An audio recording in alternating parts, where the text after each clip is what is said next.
आपका और आपके बच्चों का फायदा है जो बात मैं बताने लगा हूं। जो ओवरसीज पाकिस्तानी बैठे हैं उनका फायदा है जो आज मैं बात बताने लगा हूं। मैं फैसलाबाद से कोई 20-25 किलोमीटर दूर एक रिमोट गांव में पैदा हुआ। वहां पर मैं टाट स्कूल पे 5वीं जमात तक पढ़ा। स्कूल का एक ही कमरा था, 5 जमातें थी, 3 उस्ताद थे। वो बांट बांट के क्लासें पढ़ाते थे। जिस जिस तरीके से सूरज मूव होता था उस तरीके से हमारी क्लास भी उस दरख्त के नीचे मूव होती थी, क्योंकि दरख्त के साए के नीचे पढ़ते थे। अपनी अपनी बोरी लेके रख के पढ़ते थे। वो एंकर साहब एचीसन में पढ़ते थे, तो मैं उनको बताऊं कि मिडिल क्लास क्या होती। भाई मैं तो मिडिल क्लास से भी नहीं हूं। वो तो मैंने इसलिए कह दिया था कि आप कहीं गुस्सा ना कर जाएं कि गिल साहब ने तो कोई बिल्कुल ही अखीर कर दी है। तो बेसिकली तो मिडिल क्लास से आप हैं, मैं नहीं था। तो वो बोरी के साथ 5वीं जमात तक हमारी क्लास मूव करती थी। फिर हम हाई स्कूल गए जो गांव से कोई 3-4 किलोमीटर दूर था। हमें लगा वहां पर हम भी शहर जैसे स्कूल में बैठेंगे। वहां जाके हमें यह पता चला, 2 चीजें पता चली। एक तो यह पता चला कि वहां भी 6ठी जमात से लेके 8वीं जमात तक टाट पे ही बैठना है। अच्छा, लेकिन वहां फर्क एक था। 5वीं तक घर से अपनी बोरी लेके जाते थे, 6ठी 7वीं 8वीं वहां टाट मौजूद था, तो बोरी बस्ते में नहीं डालनी पड़ती थी। तो यह फर्क था, यह तरक्की हो गई थी। उसके बाद यह भी पता चला कि पहली दफा अंग्रेजी सीखनी है। ए क्या होता है, बी क्या होता है, सी क्या होता है, यह 6ठी जमात में पता चला। और यह पता चला जब बड़ी एबीसी लिखना सीख ली कि एक इसकी छोटी बहन भी है। जैसे बड़ी मरियम बाजी है, ऐसे कि छोटी मरियम बाजी भी है। बड़ी एबीसी अगर आपने सीख भी ली तो छोटी एबीसी भी लिखनी सीखनी पड़नी है। वो बड़ी मुसीबत थी। उसमें पता चला 4 लाइनें हैं, उनके दरमियान में कोई लफ्ज ऊपर लिखना है, कोई नीचे। तो डंडे पड़ते थे सर्दियों में। तो मेरी उनको गुजारिश है, जो दोस्त समझते हैं कि मिडिल क्लास क्या होती है, तो मैं अब आपके यूट्यूब के लाइक्स और व्यूज तो मेरे बढ़ाने का ठेका नहीं है, तो मैं तो आपके साथ नहीं आ सकता। आप किसी और बंदे को इंटरव्यू कर लें जो टाट वाले स्कूल पे पढ़ा है, ताकि आपको पता चले कि मिडिल क्लास होती क्या है। हमारी फीस होती थी ₹1.25 स्कूल की, और घर से मिलते थे 25 पैसे लंच के लिए। तो जनाब इसको लोअर मिडिल क्लास कहते हैं, मिडिल क्लास नहीं कहते जिससे मैं बिलोंग करता था। हां ठीक है, हम अपने गांव में आसूदा थे, हमसे भी बहुत गरीब लोग थे गांव के अंदर। लेकिन अगर आपसे कंपेयर करें तो ना हमने तकरीबन मेरा ख्याल पहली दफा 11वीं जमात में पता चला कि ये पिज्जा भी कोई चीज होती है, बर्गर भी कोई चीज होती है। हमारे यहां सेब तब आता था जब कोई बंदा बीमार होता था। हमारे यहां किन्नू खाया जाता था क्योंकि घर का होता था। तरबूज खाया जाता था क्योंकि घर का होता था। यही 2-3 फ्रूट हमें पता थे। तो इसमें से निकल के शहबाज गिल पढ़ते पढ़ाते पीएचडी की शहबाज गिल ने लीडरशिप में, क्योंकि शहबाज गिल के बड़े ख्वाब थे। 30 स्टूडेंट थे मेरे साथ। कितने जी? मेरे प्राइमरी स्कूल में 5वीं जमात में जब हम पास आउट हुए तो 30 स्टूडेंट थे। उन 30 में से एक हमारी बहादुर पाकिस्तान बहरिया के अंदर सिपाही के तौर पर 10वीं जमात के बाद दाखिल हो गया, और दूसरा शहबाज गिल। बाकी उन 30 में से किसी ने मैट्रिक पास नहीं की। तो शहबाज गिल ने बड़े ख्वाब देखे। शहबाज गिल सोचता होता था, फिल्में देखता था हॉलीवुड की कि अमेरिका की भी यूनिवर्सिटियां हैं। शहबाज गिल एक यूनिवर्सिटी में पढ़ाने गया, मैं नाम नहीं लूंगा, प्राइवेट यूनिवर्सिटी थी इस्लामाबाद की। उन्होंने मेरा इंटरव्यू लिया। इंटरव्यू में मैं नंबर 1 आया। वो अभी भी प्रोफेसर साहब हैं, एक यूनिवर्सिटी के वाइस चांसलर हैं। बाद में मेरी उनसे बड़ी दोस्ती बनी, लेकिन उनको किसी की सिफारिश थी तो उन्हें वो बंदा सिलेक्ट करना पड़ा। तो मेरा दोस्त जो मुझे साथ लेके गया था, वो मुझे बाहर पूछता है कि नहीं बात बनी। मैंने कहा नहीं, यूनिवर्सिटी बहुत छोटी है, मुझे ऐसी यूनिवर्सिटी में पढ़ाना है जिसके कॉरिडोर लंबे हों ताकि मेरा कोट उड़े जब मैं उसमें चलूं। तो ये राणा साहब हाई कोर्ट में चलते हैं ना, तो इनके कोट उड़ते हैं। तो मैंने फिल्मों में देखा था कि प्रोफेसर के कोट होते हैं, वो पहनते हैं और वो कोट उड़ते हैं। तो वो ख्वाब देखता था मैं पीएचडी की लीडरशिप में, अपने पैसों से, किसी स्कॉलरशिप के बगैर। पोस्ट डॉक्टरेट करने के लिए हुकूमत पाकिस्तान ने स्कॉलरशिप दिया। जरदारी साहब बैठे हुए थे उस टाइम। उन्होंने कहा सलाब आ गया, पैसे खत्म हो गए, गिल साहब तो कोई पैसा नहीं देना। सो अपनी चीजें बेच के, अपनी प्रॉपर्टी बेच के मैं पोस्ट डॉक्टरेट करने के लिए अमेरिका चला गया। अमेरिका की दूसरी बड़ी university, university of Illinois Urbana champagne, और पूरे अमेरिका में इंटरनेशनल स्टूडेंट्स होस्ट करने वाली, जिस यूनिवर्सिटी में इंटरनेशनल स्टूडेंट पूरे अमेरिका में सबसे ज्यादा हैं, वो यूनिवर्सिटी है। जिस यूनिवर्सिटी में मैंने पढ़ने का ख्वाब नहीं देखा था, अल्लाह रब्बुल इज्जत ने करम किया और टाट स्कूल वाला बच्चा वहां पर 30 साल की उम्र में प्रोफेसर बन गया। पढ़ाना शुरू हुआ तो हम लोअर मिडिल क्लास से मिडिल क्लास में आ गए, हमारे यहां आसूदगी हो गई। अभी मैं अपने करियर के पीक तो मैं उसे नहीं कहूंगा, थोड़ा सा ऊपर था तो मैं पाकिस्तान आता था बाकायदगी से, क्योंकि मैंने वहां की नेशनलिटी नहीं ली हुई थी। तो मेरी खान साहब से मुलाकात हुई, उन्होंने दावत दी, असद उमर साहब, खान साहब, उन्होंने दावत दी कि पाकिस्तान के लिए बड़ा जरूरी है कि पढ़े लिखे मिडिल क्लास के लोग आए। पाकिस्तान को लूट लिया गया है यहां की अशराफिया ने। आप जैसे लोग जो अपने मसाइल से निकले हुए हैं, आपको इन मसलों का पता है। मेरे जैसा बंदा जो बस पे बैठ के कॉलेज जाता था, मैं यहां वो टिपिकल सियासतदानों वाली आपके साथ नहीं करता। सारे लोग मेरे जानने वाले, मैं आपको 10 नाम बता देता हूं जो मेरे साथ पढ़ते थे। गांव से होंडा CD70 के ऊपर बैठ के गवर्नमेंट कॉलेज फैसलाबाद आते थे, 25 किलोमीटर का सफर था। हमारे साथ, क्योंकि वो कॉलेज सबसे अच्छा था, साथ पढ़ने वाले बच्चे ज्यादातर अशराफिया के थे। और हम जब आते थे, पहला लेक्चर 8 बजे शुरू होता था तो 1 घंटा लगता था टांगें गर्म करने में। टांगें अकड़ी होती थी जब मोटरसाइकिल से उतरते थे, खड़े नहीं हुआ जाता था सीधा। इसलिए कहता हूं कि मैं मिडिल क्लास से हूं। मैंने वो सब कुछ देखा हुआ है, सहा हुआ है, बर्दाश्त किया हुआ है। उसके बाद पार्टी में आ गए। पार्टी में पहले 3 साल तो हमारी सोशल मीडिया हमें गालियां निकालती रही, पैराशूटर पैराशूटर। 2002 से खान साहब को सपोर्ट कर रहा हूं। यूनिवर्सिटी ने पहली दफा वीलॉग करना सिखाया 2010-11 में, आपने नाम नहीं सुना होगा। स्टूडेंट्स की मदद के लिए वहां पर वीलॉग करना सिखाया कि क्लास पढ़ाने के बाद जो उनके सवाल रह जाएं वो आप वीलॉग में बताएं उन्हें। तो मुझे अभी भी याद है, मैंने अपना बोंडा से वीलॉग रिकॉर्ड कराने शुरू किए इमरान खान की मदद में। अभी भी यूट्यूब पे उस जमाने के पड़े हुए हैं। उसके बावजूद यहां आया तो पहले 3-4 साल जो हमारे सो कॉल्ड पार्टी के वारिस हैं, उन्होंने कहा जी ये तो पैराशूटर है, ये कहां से आ गया। उस नफरत को बर्दाश्त किया अंदर से। बाहर की शराफिया की तो नफरत थी। अनकन्वेंशनल था, आपके साथ भी वैसे ही डील करता था, हामिद मीर साहब के साथ भी और कामरान शाहिद के साथ भी। तो मेरे लिए आप सारे साफी थे, मैं तड़ाक करके जवाब देता था जो मुझे आता था। यही मेरी एकेडमिक लाइफ ने मुझे सिखाया था, क्योंकि अमेरिका में बच्चा आपसे खुल के सवाल करता है, आपका नाम लेके सवाल करता है। आप तैयारी करके क्लास में नहीं गए तो वो आपको उसी टाइम बता देता है। वहां आप जनाब लिहाज के चक्कर में आप गलत पढ़ा के नहीं आ सकते। आप ये नहीं कह सकते कि आज समोसे खाने का दिल है, क्लास नहीं पढ़ानी। आपको वक्त पे जाना है, पूरा काम करके वक्त पे निकलना है। मेहनत की, मां बाप की दुआएं थी, दोस्तों की दुआएं थी, आप लोगों की बहुत सारों की मेहरबानियां थी। मैं पॉलिटिकल लाइफ में आगे चलता गया, वजीर आजम के दफ्तर में पहुंच गए, वहां भी काम किया।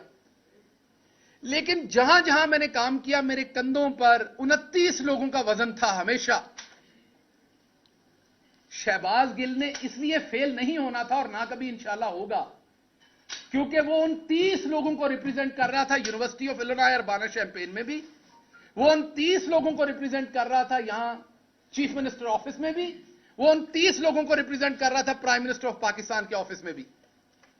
शहबाज गिल के कंधों के ऊपर उन 30 लोगों की ख्वाहिशें थी साथ, क्योंकि उनमें से बेचारे ज्यादातर तो उधर चारा डाल रहे हैं, उन्होंने कभी शहर नहीं देखा, उनके पांव की एड़ियां फटी हुई हैं, कभी वो वैसलीन नहीं लगा सके। मैं वो टिपिकल सियासतदानों वाली बातें नहीं कर रहा कि जी मेरे घर में ये नहीं है, मेरे इलाके में ये नहीं है। मैं जो बातें कर रहा हूं, मेरे साथ 2-4 लोग चले, मैं अपने क्लास फेलो से आपको मिलवा देता हूं। सो उन तमाम लोगों का बोझ लेके मैं खड़ा था, क्योंकि मैंने जीतना था, मैंने उनके लिए जीतना था, ताकि आगे उनके बच्चे सोचें कि इस गांव में पैदा होकर स्टार्ट स्कूल में पढ़ के आपका जहां दिल करे आप वहां पहुंच सकते हैं। और मैं पहुंचा। मैंने अमेरिका में, ये रांझा साहब बैठे हुए हैं, ये बताएंगे, अमेरिका में जाके डॉक्टर्स तो हमारे सेटल हो जाते हैं, टेक्निकल एजुकेशन, वो भी बहुत बड़ी बात है, छोटी बात नहीं है। लेकिन अमेरिका में पाकिस्तानी पढ़ा हुआ प्रोफेसर आप ढूंढ के दिखा दें मुझे। अशराफिया का बच्चा तो होगा अमेरिका की किसी यूनिवर्सिटी में पढ़ाता, किसी गरीब आदमी का बच्चा आपको एक आदि मिलेगा अमेरिका की यूनिवर्सिटियों में, और वो भी अमेरिका की टॉप यूनिवर्सिटी के अंदर। मैंने अपने ख्वाब देखे, मैंने अपने ख्वाबों के लिए मेहनत की, मैं अपने ख्वाबों के लिए रात दिन जागा, मेरी फैमिली मेरे साथ खड़ी हुई, मैंने अपने ख्वाब जिए। उसके बाद मैंने एक और ख्वाब देखा। मैंने ख्वाब देखा कि पाकिस्तान को हमने बदलना है, मेरे जैसे लोगों को आगे आना है।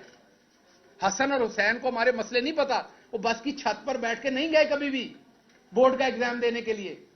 हसन और हुसैन को नहीं पता कि अगर आपका कॉलेज में मेरिट पे दाखिला नहीं हो रहा तो आपने देहाती कोटे पे कैसे दाखिला लेना है, वो मुझे पता है। सो इसलिए मुझे लगा कि मेरे जैसे बंदे को आना चाहिए। मेहरबानी इमरान खान की कि उसने मौका दिया। मैंने अमेरिका में अपनी वो तनख्वाह जो आज शायद 60-70 लाख बनती होगी महाना, जब छोड़ के आया था तो 35-40 लाख बनती थी, जो एक मेरी तरह के मिडिल क्लास का ख्वाब हो सकता है। कहा जाता है जो आपके फार्म हाउस है आपका वो है, और भाई लूट के नहीं, वहां मेहनत से कमाया था। जो कुछ भी है, लोग इल्जाम तो पाकिस्तान में सब सियासतदानों पे लगते हैं और वो इल्जाम कभी प्रूव नहीं होते। मेरा आपको चैलेंज है कि मेरे पे अल्लाह के करम से अजान हो रही है, इल्जाम लगा के दिखाएं कि मैंने करप्शन की है। अगर पार्टी के 5 सबसे आप ऑनेस्ट बंदे निकालेंगे तो मैं उन 5 में एक हूंगा, और अगर गलत कह रहा हूं तो कोई सामने आए और इल्जाम लगाए। पंजाब में 1 साल रहा हूं, फेडरल में मैं 3 साल रहा हूं, 2.5-3 साल। कोई एक ऑफिसर खड़ा होकर बताए मैंने एक ट्रांसफर, एक पोस्टिंग, एक सिफारिश के लिए किसी को फोन किया अपनी जात के लिए। अगर कोई बुजुर्ग आ गया है, अगर किसी के साथ जुल्म हो रहा है पुलिस की तरफ से, किसी सहाफी का मसला है, तो बिल्कुल वो रफाए आमा के लिए किया, अपनी जात, अपने रिश्तेदारों, अपने किसी अजीज का काम किया हो। मैंने तो कभी अपने किसी अजीज की इमरान खान से तस्वीर नहीं बनाई। चीफ ऑफ स्टाफ होने के बावजूद मेरे किसी दोस्त की तस्वीर दिखा दे, मेरे किसी फैमिली मेंबर की, मेरे भाई की, मेरी बीवी की, मेरे किसी इंसान की तस्वीर दिखा दे इमरान खान के साथ। मैंने एक ही चीज सीखी थी, पूरा तोलो। जब मेरे पे जिम्मेदारी थी मैंने पूरा तोला। मैंने अमेरिका में एक आर्टिकल लिखा। मेरे दादा एक अनपढ़ थे, चौधरी इस्माइल गिल। जब पाकिस्तान बना, इधर मजाक उड़ाया गया, इनकी दादी आलू पालक पका रही थी गर्मियों में। हम अमृतसर वाले हर चीज की वड़ियां बनाते हैं।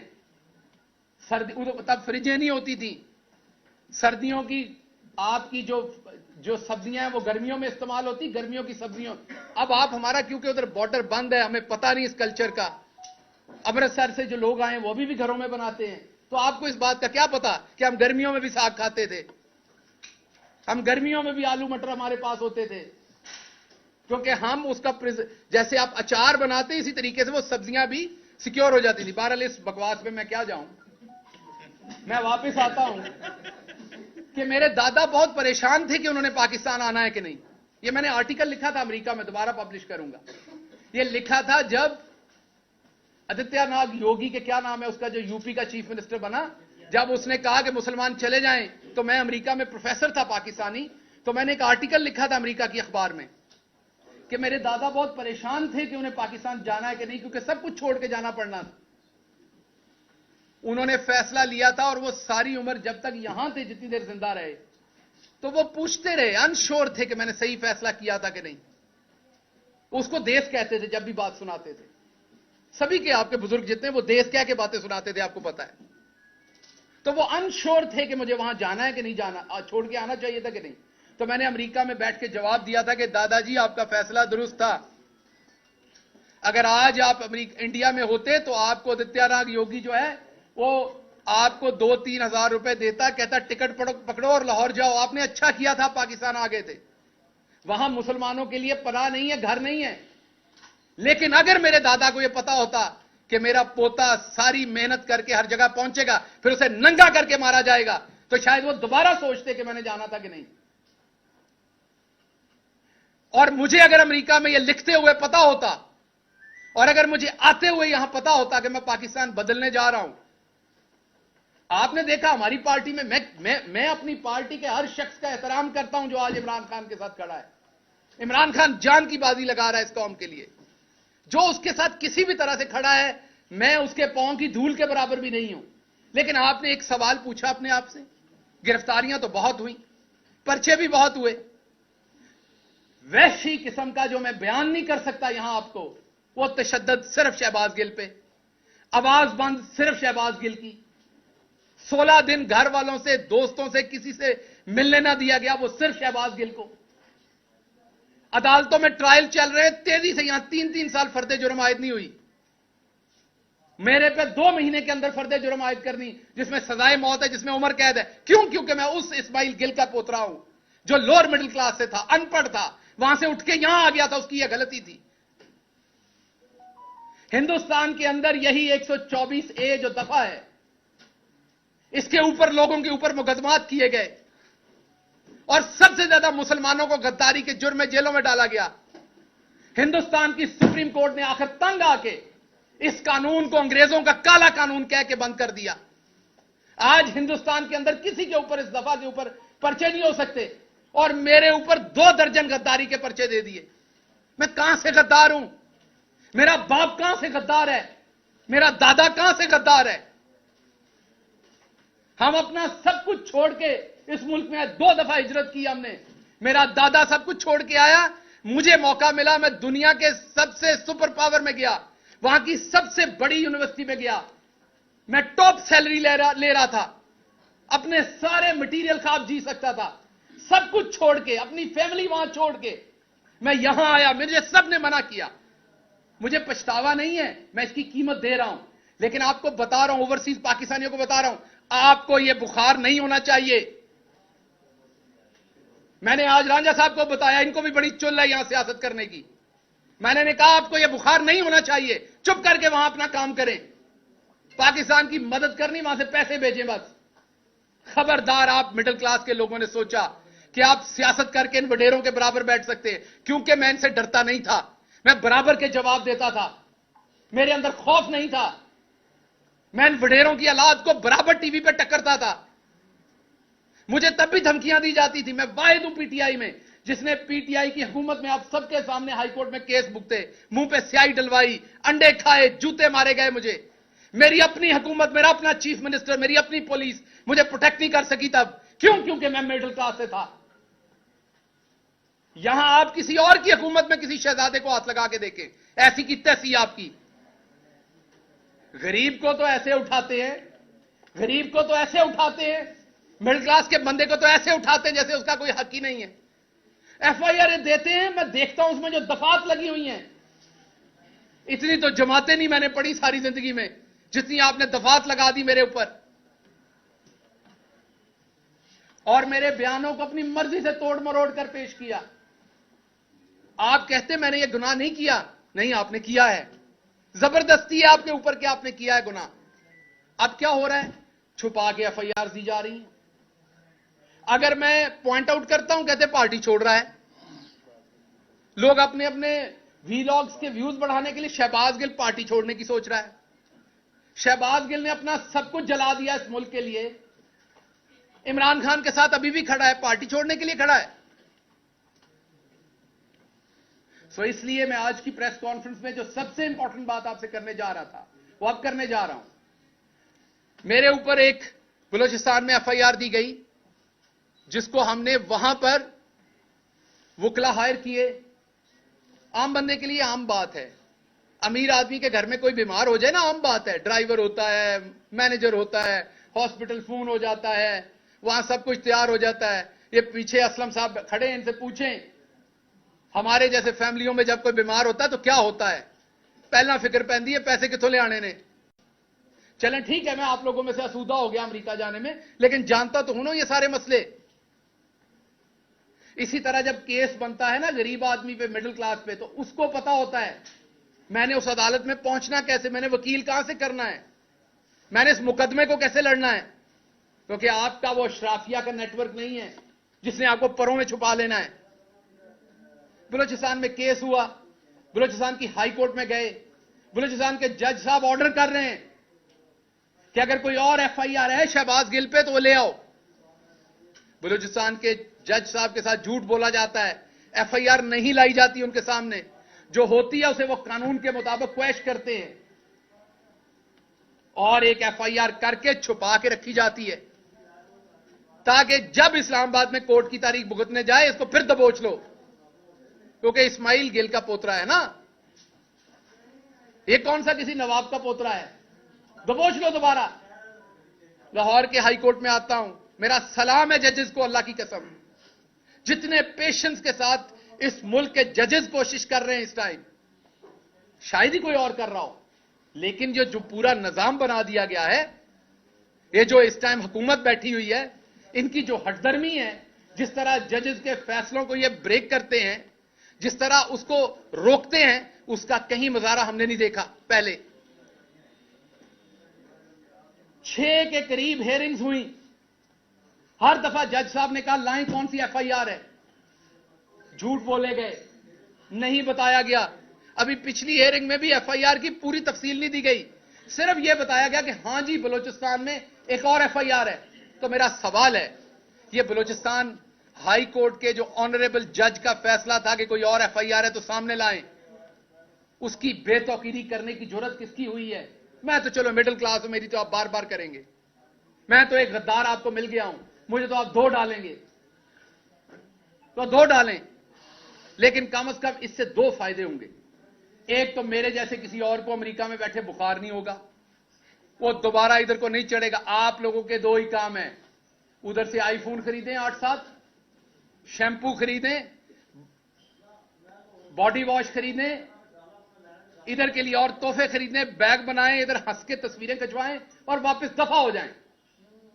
इधर हक मत मांगिएगा अपना बराबरी का, क्योंकि आपको आदतें पड़ी हुई हैं वहां की, आपको जुकाम हुआ है वहां का, वहां आपको दी जाती है बराबर की इज्जत। यूनिवर्सिटी ऑफ इलिनॉय में मुझे कोई गद्दार नहीं कह सकता था अमेरिका का, हालांकि मैं अमेरिका का शहरी नहीं था, मैंने अमेरिका के साथ वफादारी का हल कभी नहीं दिया था, लेकिन वहां मैं खुल के बात करता था, मुझे कोई गद्दार नहीं कह सकता था। लेकिन जिस मुल्क में मेरे दादा ने अपना सब कुछ छोड़ के पांव रखा, जिस मुल्क के लिए सब कुछ कुर्बान किया, वहां पर एक दफा नहीं 2 दर्जन गद्दारी के मुकदमा आते मेरे ऊपर। पूछा भी नहीं जा रहा, कोई जालिम पूछ भी नहीं रहा कि शहबाज गिल इनको लड़ लोगे। अब आपने अगर मुझे उम्र कैद या आपने मुझे सजाए मौत देनी, वो तो एक पर्चे में ही दे लोगे, तो 2 जान छुड़ाओ। आपने मुझे सजाए मौत देनी, दे दे, जान छुड़ाएं, क्योंकि मैं इस जिल्लत की जिंदगी में सजाए मौत से कम आपसे नहीं लूंगा। देनी है तो अब आपको मुझे सजाए मौत देनी है, मैं अदालत से मांगूंगा कि मुझे सजाए मौत दी जाए, क्योंकि मैं इस जिल्लत की जिंदगी नहीं जीना चाहूंगा। जो आप मेरे माथे पे लिख रहे हैं, इस्माइल गिल का पोता गद्दार नहीं है इस मुल्क का। आप किस तरह मुझे आपने मारा, मैंने गिला नहीं किया, मैं इतने महीनों से चुप हूं, क्योंकि इधर से उठाऊंगा अपना पेट नंगा होगा।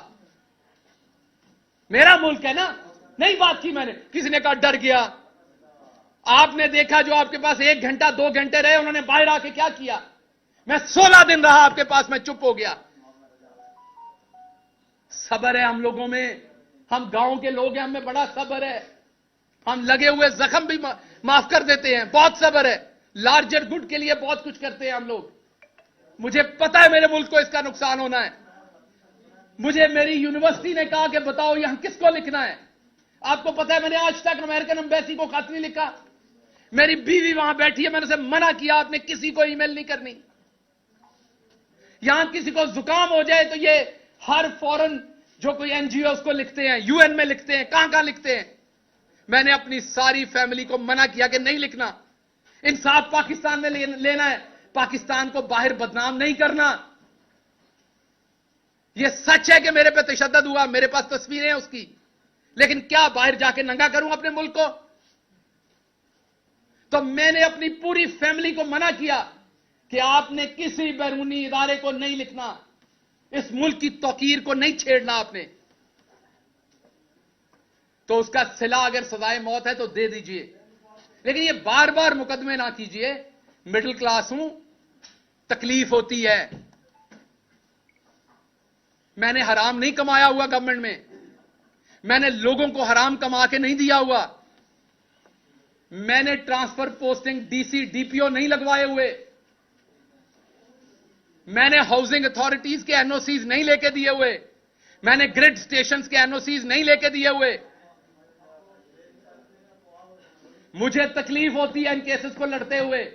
आपने एक बनाया, उसके अंदर 13 दफात हैं, उसमें सजाए मौत भी हो जाएगी। करवाएं, शौक से जान छुड़ाएं, ताकि आइंदा कोई ये ख्वाब ना देखे, कोई मिडिल क्लास का शख्स ना देखे कि वो ऐवान में जा सकता है। मैं माफी मांगता हूं कि मैंने ये ख्वाब देखा था। मैं माफी मांगता हूं कि मैं आपके बराबर समझता था अपने आप को। आप काश मुझे शुरू में दुत्कार देते, आप मुझे शुरू में मेरी औकात बताते। सो इसलिए मैं दोबारा आपको कहता हूं, मेरे पे मुकदमात करने सामने करें, ये छुपा छुपा के ना करें। मैं इतना ताकतवर शख्स नहीं हूं, ना मेरे पास कोई इतना नेटवर्क है पाकिस्तान के अंदर कि मैं आपके छुपे हुए मुकदमा ढूंढ लूंगा, कभी वहां से बलूचिस्तान से।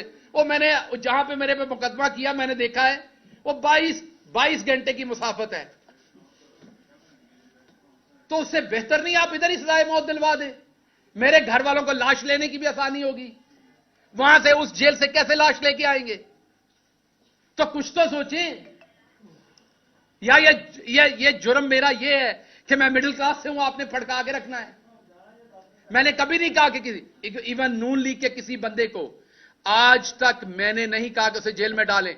मैं मुजफ्फरगढ़ से निकला, हमारी हुकूमत थी उस शाम को, मैंने कहा मैं सबको माफ करता हूं। आपको मेरी प्रेस कॉन्फ्रेंस याद होगी, मुजफ्फरगढ़ में मुझे पकड़ा गया था, हमारी हुकूमत बन गई थी। मैंने कहा यहां से ऐलान करता हूं, मेरी पार्टी किसी नून लीग वाले को सियासी मुखालफत बयानबाजी में अंदर करेगी, मैं खिलाफ खड़ा हूंगा जाके। अभी भी कहता हूं, हमेशा खिलाफ खड़ा हूंगा। एक तरफ करप्शन करने वाले नवाज शरीफ के बेटे की तस्वीर लीक हो गई थी, तस्वीर लीक हो गई थी, कुर्सी पे बैठे साथ टिश्यू पेपर का डब्बा भी था, और मेरी रात के 2 बजे तशद्दुद करके मेरा ये जबड़ा तोड़ के तस्वीरें खींच के मुझे ह्यूमिलिएट करने के लिए रिलीज की गई, इसलिए कि मैं चौधरी नजीर अहमद गिल का बेटा था, मैं मिडिल क्लास था, मेरा कोई रौला डालने वाला नहीं था। मैंने किसी सहाफी को पेट्रोल पंप या उनके प्लॉट नहीं दिए हुए थे, मेरी माफिया नहीं थी। ख्याल करें, कुछ ख्याल करें। ये ला इलाहा इल्लल्लाह मोहम्मद रसूलुल्लाह के नाम पे बना है मुल्क, ख्याल करें कुछ। अगर आम आदमी गलती से पहुंच जाता, ख्याल करें कुछ। बड़े सारे ख्वाब है मेरे गांव के मेरे साथ जुड़े हुए, बड़ी सारी ख्वाहिशें हैं उनकी अभी, और मैंने सब लोगों की तरह उनको डबोया नहीं है। आपने मुझे 16 दिन रखा, आप मुझे दोबारा 16 दिन रखें। मेरे पे एक छींटा करप्शन का निकाल के दिखाएं। पाकिस्तान में आज करप्शन करना नॉर्मल है। मेरी फैमिली ने एक दफा 2000 रुपए का पेट्रोल, सरकारी गाड़ी का 2000 रुपए का पेट्रोल जो है वो प्राइवेट गाड़ी में डाल दिया। मैंने अपनी फैमिली से लड़ाई की, मैंने वो 2000 का पेट्रोल उसी टाइम कैश के साथ सरकारी गाड़ी में डाला। मैंने इबादत समझ के ये काम किया है। सो इसलिए या तो मुझे सजाए मौत दें, ये वाले काम मेरे साथ ना करें। हर दूसरे दिन आप मेरे पे एफआईआर दे देते हैं। मैं राणा सनाउल्लाह साहब उसके बाद कहते हैं कि जी भुगते हैं जी, इनके रोने निकल गए। मैं मास्क मांग रहा था, मैं रो नहीं रहा था। आपका सांस बंद होगा तो आपके मुंह से भी निकलेगी वो चीज। मेरा सांस बंद था।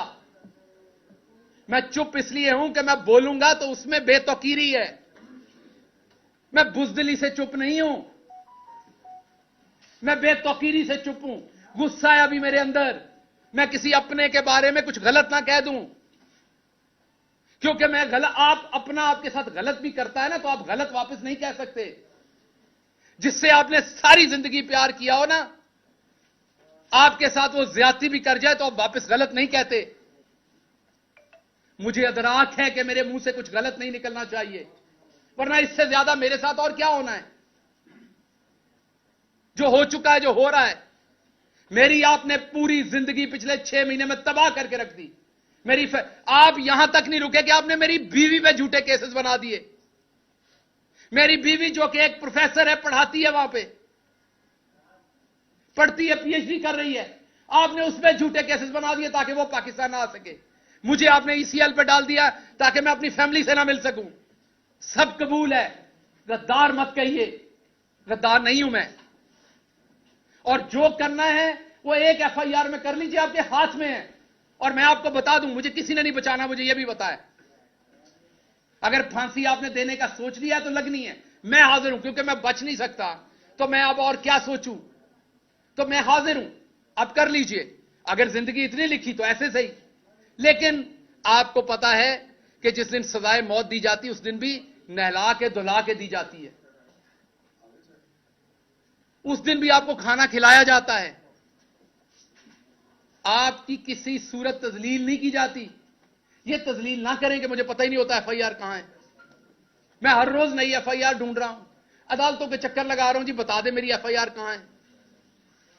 और आवाज बुलंद करता हूं कि पार्टी के लोग मुकदमे नहीं करते, कहते हैं जी पार्टी पे तनकीद कर रहा है। और भाई मैं बता रहा हूं, मैं असद उमर को देखता हूं, वो हर अदालत की पेशी पे खुद पहुंचे होते हैं। हक किनका लड़ रहे हैं? पंजाब के एमपीएस का, कि जल्दी इलेक्शन हो।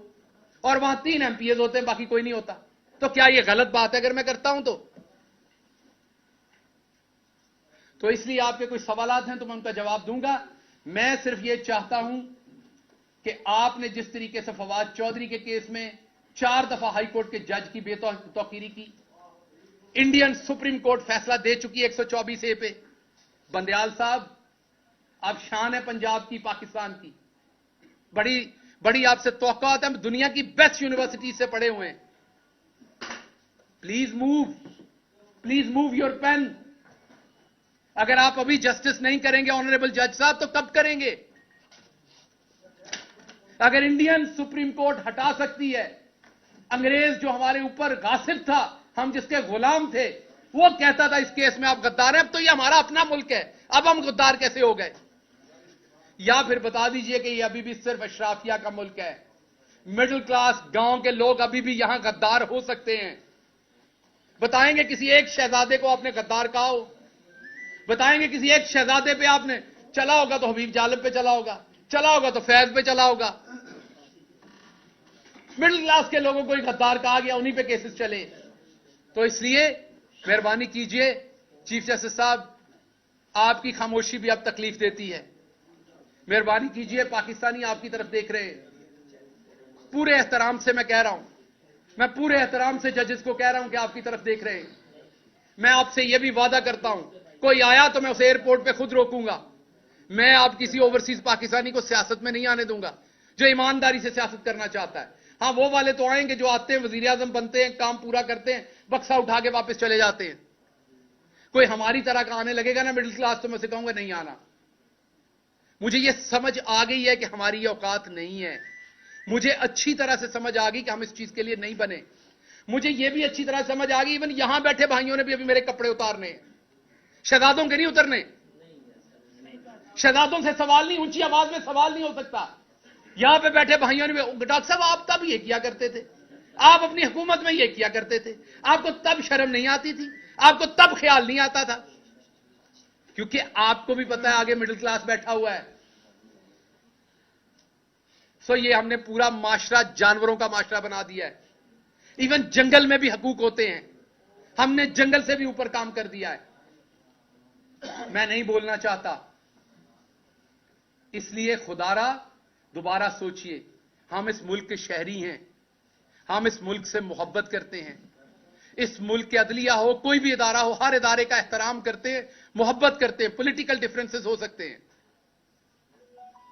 इसलिए इनको पॉलिटिकल डिफरेंस रहने दीजिए, इस हद तक ना जाइए। हमने नवाज शरीफ की तरह करप्शन नहीं की हुई, हमने पैसा नहीं बनाया हुआ। हम पे 1-2 केस बनाए, उसमें मैंने बार बार कहा सजाए मौत करा दें। इतनी लंबी चौड़ी ये कोई, आपने तो इतनी तो रेस्टोरेंट के अंदर डिशेस का मेन्यू नहीं होता जितनी एफआईआर दे मारी हैं। एक मिडिल क्लास बंदा किधर से उनको पकड़े, किधर से पूरा करे? कोई सवाल जी? डॉक्टर साहब ये फरमाइएगा कि पहली बात तो ये है डॉक्टर साहब कि जितने भी हमारे सहाफी हैं, जो कुर्सी पे होता है हम सवाल करते हैं। नहीं हाजिर हूं। हाँ, और सख्त सवाल भी करते हैं। मैं माजरत अगर मेरी कोई बात आपको बुरी लगी। बात नहीं, हमें ये नहीं है, और ऐसा नहीं है कि हम किसी पे ऐसे कर रहे हो, ये गलत बात है, ऐसा नहीं है। और एक सवाल ये है कि आपकी चेयरमैन तहरीक इंसाफ इमरान खान साहब के साथ मुलाकात हुई थी कुछ दिन कबल। ये फरमाइए, जो आप थोड़ा सा ऐसा लग रहा है जैसे आप गिला कर रहे हैं पार्टी के कि वो लोग नहीं आ रहे हैं या रास्ते में नहीं है, ऐसा शायद महसूस हो रहा है हमें। क्या खान साहब ने क्या कहा आपके हवाले से ओवरऑल और आइंदा का लाहेअमल जो है पार्टी की सतह पे आपके हवाले से? देखिए, दो चीजें जहन में रखिए। आपको दो मेरे केसेस के बारे में ये बात हुई। जो मैं बाहर बात करता हूं वो मुझे तकलीफ होती है देख के, वो कोई खान साहब से मुलाकात से रिलेटेड वो बात नहीं है। मुझे बताइए ना, असद उमर साहब इस्लामाबाद से लाहौर आते हैं, साहब से मुलाकात से रिलेटेड वो बात नहीं है। मुझे बताइए ना, असद उमर साहब इस्लामाबाद से लाहौर आते हैं, उनके साथ 3-4 वहां पर लोग यहां से लाहौर से उठ के जाते हैं या पंजाब से उठ के जाते हैं, बाकी क्यों नहीं जाते? कौन कहेगा पार्टी में? ये कौन झंझोड़ेगा इन्हें? तो झंझोड़ता हूं तो क्या गिला? नहीं, मेरा हक है। चले मेरे केस में तो वो ले लेंगे, इंडिविजुअल है, मेरा फायदा होना है अगर मैं बच गया उसमें से, तो वो तो केस सबका है ना। तो इसलिए बात कर रहा हूं, बिल्कुल इसका किसी और वजह से, और बात करता रहूंगा मैं, क्योंकि यही हमारे लीडर ने सिखाया कि बात करें, बात करता रहूंगा। लेकिन जो फैसल वाडा साहब या दूसरे लोग हैं, वो अशराफियां हैं, उनकी और बात होती है, उनकी बातों में और बातें होती हैं, उनकी बातों के अंदर wheels with in the wheels होते हैं। हमारी जो बात है वो सीधी है, इतनी सी बात है जो कर दी है, और इतनी ही है। पार्टी में था, हूं, रहूंगा, पार्टी के डिसिप्लिन का पाबंद हूं। आपकी तरफ आता है। ये बताइएगा, ये जो गिला आप कर रहे हैं, जी, जब आप भी पेशी पे जाते हैं तो आपके साथ भी कोई रहनुमा या एमपी? इसका मैंने जवाब दे दिया, आगे चले। इसमें कोई इंपॉर्टेंट बात नहीं, इसमें कोई मसाला नहीं निकलना। सिर्फ मैं अपने मेंबरान को कह रहा हूं, मैं बताता हूं, ये सिर्फ मेंबरान अपने को बता रहा हूं कि पूरी एफर्ट करें। अकेले खान ने आपका ठेका नहीं लिया हुआ सारी एफर्ट करने का, आप सबको एफर्ट करनी पड़नी। अकेले खान ने सारा वजन नहीं उठाया। एक आपने ट्वीट किया, ट्वीट के अंदर आपने कहा वही वर्ड दोहराए जो कि फैसल वावडा जो है मुख्तलिफ प्रोग्राम से बैठ के दोहराते हैं कि आप तीनों के सांप। वो कौन है आप तीनों के सांप जो खान साहब के इर्द गिर्द हैं? इधर भी होंगे 4-5, हर जगह ही होते हैं, कोई परेशानी नहीं लेते उसपे।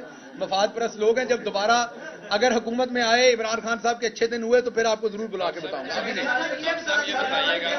आपने इस्लामाबाद पुलिस को ये बयान दिया है कि जो आपने बात की थी वो अमाद यूसुफ साहब के मशवरे से की थी। क्या आपने इस्लामाबाद पुलिस को कोई ऐसा बयान दिया है? यार, वो मैंने जिमनियां पढ़ी तो नहीं है, लेकिन मुझे किसी ने बताया उस जिमनी में तो इतनी इंटरेस्टिंग बातें लिखी हैं कि मुझे खुद अंदाजा नहीं है। मेरी बिल्कुल मैंने ऐसा कोई बयान नहीं दिया, ना खान साहब के बारे में, ना अमाद यूसुफ साहब के बारे में, ना किसी और के बारे में। तो ये बिल्कुल गलत है, क्योंकि केस अदालत में, इसलिए मैं उस पर ज्यादा बात इसलिए नहीं कर सकता कि उसका फायदा नुकसान दूसरी पार्टी उठा लेती है, लेकिन ये बिल्कुल गलत बात है। डॉक्टर साहब ये बताइएगा कि पिछले दिनों जो है वो सीनियर रहनुमा नून लीग के जावेद लतीफ, उन्होंने भी प्रेस कॉन्फ्रेंस की, उसमें उन्होंने कहा कि हमारे साथ कोई डबल गेम कर रहा है। हमारे दौर में हमारे ऊपर नामालूम अफराद के पर्चे होते थे और इधर जो है वो सरकारी अफसरान से पर्चे दिलवाए जा रहे हैं इनके खिलाफ। तो ये नामालूम वाला मामला, आपसे एक बार ऑफ रिकॉर्ड भी बात हुई थी 90-4 में, वहां भी आपने कहा था कि ये मामलात अब खत्म होने वाले हैं। तो क्या ये खत्म हो जाएंगे नामालूम वाले मामलात या ऐसे ही चलते रहेंगे? अगली दफा जब जावेद लतीफ की प्रेस कॉन्फ्रेंस हो, आपने बिल्कुल छुट्टी नहीं करनी और उनसे ये सवाल जरूर पूछना है। डॉक्टर साहब ये बताइएगा, डॉक्टर साहब ये आपने कहा है कि जो बैरून मुल्क लोग हैं वो पाकिस्तान ना आए, सियासत में हिस्सा ना लें। वैसे आए, मिलने आए, पाकिस्तान पैसे भेजें, सब कुछ करें, सियासत ना करें। आप खुद भी मीडिया कराते हैं, तो इसका मतलब आप तो सियासत करें या सियासत को खैरबाद कह रहे हैं? भाई साहब, मैं खैरबाद नहीं कह रहा, पर मैं जो कुछ साड़ छड़िया है सारे ने साड़ना है। मैं नहीं चाहूंगा कोई और जलाए सब कुछ। ये मैं नहीं चाहूंगा, वो इसकी कीमत बहुत बड़ी अदा की है मैंने, सब देंगे वो कीमत। डॉक्टर साहब ये बताएं जी असम साहब को मैं आपकी तरफ आ रहा हूं। इमरान खान से आपकी मुलाकात हुई, उस मुलाकात में आपके केसेस के हवाले से उन्होंने क्या इंस्ट्रक्शन दी थी या पार्टी अहदेदारों को क्या इंस्ट्रक्शन दी थी, नंबर 1। और नंबर 2, हम आपके साथ हैं हमेशा, तहरीक इंसाफ के जो बीट रिपोर्टर है वो बड़ा, आप लोग भाइयों की तरह हमेशा, मैं उसका बहुत शुक्रगुजार हूं। दूसरा ये बताइएगा कि क्या आप जो है वो आइंदा का आपका लाहेमल क्या है? केसेस आपके साथ चल रहे हैं, पार्टी के लोग कुछ नहीं खड़े हुए साथ आपके, लेकिन आइंदा का क्या आप अगर खान साहब कहें तो पार्टी के लिए अपनी खिदमत जो है वो कंटिन्यू रखेंगे या इसे फिलहाल सेट असाइड कर रहे हैं? देखिए, इसका जवाब मैं बार बार दे चुका हूं। इसका जवाब एक ही है, मैं पार्टी के साथ हूं, पार्टी के साथ रहूंगा। एतराज में करूंगा, पहले भी करता था, अभी भी करता हूं। पहले कौन सा मैं नहीं करता था, पहले भी मेरी बातें आती थी, पहले भी करता था, अब भी करता हूं। ये इमरान खान से सीखी है बात, उन्होंने सिखाई, हमेशा अप्रिशिएट किया। सच बोले, इमरान खान का सिपाही था, इमरान खान के नजरिए पे आया था। कोई ओहदा मिले ना मिले, किसी जगह पे काम कर रहा हूं ना करूं, अगले सवालों का जवाब दे रहा हूं ताकि मुस्तकबिल का भी, अगर सजाए मौत ना हुआ, जीता रहा तो उनके साथ सियासत करूंगा, फड़का दिया गया तो फिर अल्लाह की अच्छा डॉक्टर साहब ये बताएं कि अभी सारा कुछ जो कुछ आपके साथ हुआ है, ओवरसीज आप आए हैं, वो भी आपने बताया। ये बताएं कि अभी कुछ आपने ये भी जिक्र किया कि ना तो मैंने एनओसी दिलवाए हैं, ना ही मैंने कोई ट्रांसफर पोस्टिंग करवाई है। ये सीधा साधा एक चार्ट शीट है जो आप अपने लोगों की तरफ ही अपने लोगों पे नहीं, मैं ऐसा शराफिया पे लगा रहा हूं जो हर हुकूमत में हर जगह पे व्हीलर एंड डीलर होते हैं, उनकी बात, या किसी वजीर मशीर की या किसी में मेंबर की जरूरत, सब कुछ होता है यहाँ, आप सबको पता है। अच्छा ये मेरा सवाल तभी कंटिन्यू कर रहे हैं। अगला सवाल, हम सब कहते थे कि जब हुकूमत खत्म होगी तो शहबाज गिल साहब पहले इंसान होंगे जो टिकट लेंगे और वापस चले जाएंगे, लेकिन हमारे सबके वो आइडियाज गलत साबित हुए। क्या अब आप स्टैंड कर रहे हैं कि आपने इस लड़ाई में उतर चुके हैं, ये लड़ाई एंड तक लड़नी है, और क्या इस लड़ाई में आप लोग इमरान खान साहब की हिमायत हासिल है? इस सवाल का जवाब 4 दफा दे चुका हूं, पता नहीं किस गलती सकता है। 4 दफा 4 लोग ये सवाल पूछ चुके हैं और मैं जवाब दे चुका हूं। जो कुछ भी हो जाए, कभी इमरान खान के खिलाफ मेरे मुंह से बात नहीं निकलनी, जिधर से घुमा के भी सवाल हो, पार्टी के खिलाफ नहीं निकलनी। जो मफाद परस्त हैं हर जगह होते हैं, यहां भी है, पार्टी में भी होते हैं, यूनिवर्सिटी में होते हैं, हर जगह पे होते हैं, वो उनका करें। जब मेरे और पार्टी के फायदे में होगा तब जरूर नाम लेंगे। आप प्रेस कॉन्फ्रेंस वाइंड अप करते हो, ये कहा कि जिनके साथ प्यार मोहब्बत होती है फिर उनका नाम नहीं लेते, जिक्र नहीं करते, उनके बारे में सवाया कलमात ही कहते हैं, खैर के कलमात। जनरल भाजपा आपके साथ 5.5 साल मिला, तो आपको नहीं लगता इमरान खान साहब को सवाया कलमात ही निकालनी चाहिए और आप ही हाथ होला रख देते, तो आज ये नाम आप अभी इमरान खान साहब से मिलके आए थे, मुझे बड़ा अफसोस हुआ कि आपने ये सवाल उनसे नहीं पूछा। अगली बार जाएं तो जरूर पूछिएगा। बहुत शुक्रिया।